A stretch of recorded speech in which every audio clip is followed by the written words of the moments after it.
আজকের আকাশটা বেশ মেঘলা, মনে হচ্ছে যখন তখন বৃষ্টি আসবে। তো আমি চলে আসলাম খুব তাড়াতাড়ি করে আজকে রান্না বসাই দিতে। আর আজকে খুবই মজার একটা খাবার রান্না করব, লতি চিংড়ি। আর এই লতি চিংড়ি আমার মনে হয় না কেউ পছন্দ করে না এমন মানুষ আছে, অনেকেরই কিন্তু এটা অনেক প্রিয় একটা খাবার। আর ভাতের সঙ্গে এই লতি চিংড়ি খেতে কিন্তু অনেক মজার।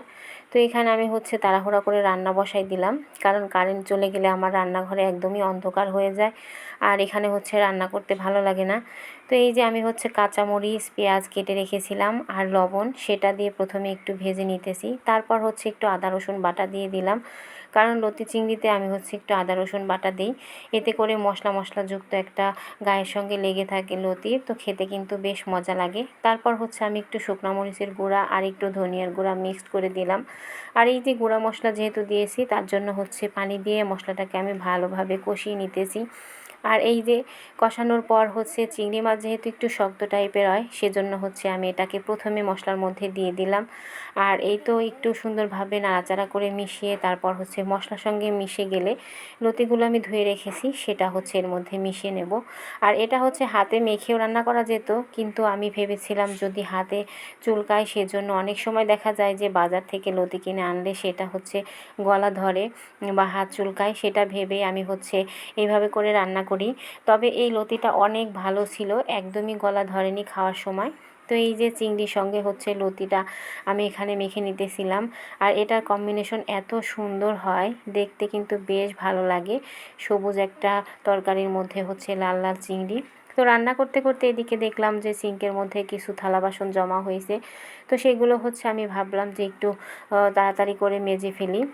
আর এই যে আমরা রান্না করতে আসলে আমাদের তো থালা বাসন মাজতেই হবে, কারণ অনেকগুলো থালা বাসনই হয়ে যায় খাবার পর বা সকালবেলা বা রান্না করতে আসলে। যখনই আসি না কেন সারাদিনে মনে হয় কতবার যে আমরা থালা বাসন ধুই, তার কোনো ঠিক ঠিকানা নাই। আর ঘরে যদি বাচ্চা থাকে তাহলে তো আরও কথা নেই। তো বাচ্চাদের তো সব সময় এটা ওটা দিতেই হয়, আর থালা বাসন নোংরা হতেই থাকে। আর এই তো এই যে কথা বলতে বলতে এদিকে কিন্তু আমি থালা বাসনগুলো সুন্দরভাবে ধুয়েও নিলাম। আর এই তো সিঙ্কের মধ্যে একটু ময়লা ছিল, সেটাও পরিষ্কার করে নিলাম। তো থালা বাসন ধোয়া একদম কমপ্লিট। এখন দুপুরের খাবার খাবো।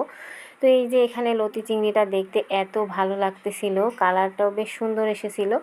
তো এই যে এখানে গরম গরম ভাত, তার সঙ্গে কাগজে লেবু আর লতি চিংড়ি নিয়ে বসে পড়লাম।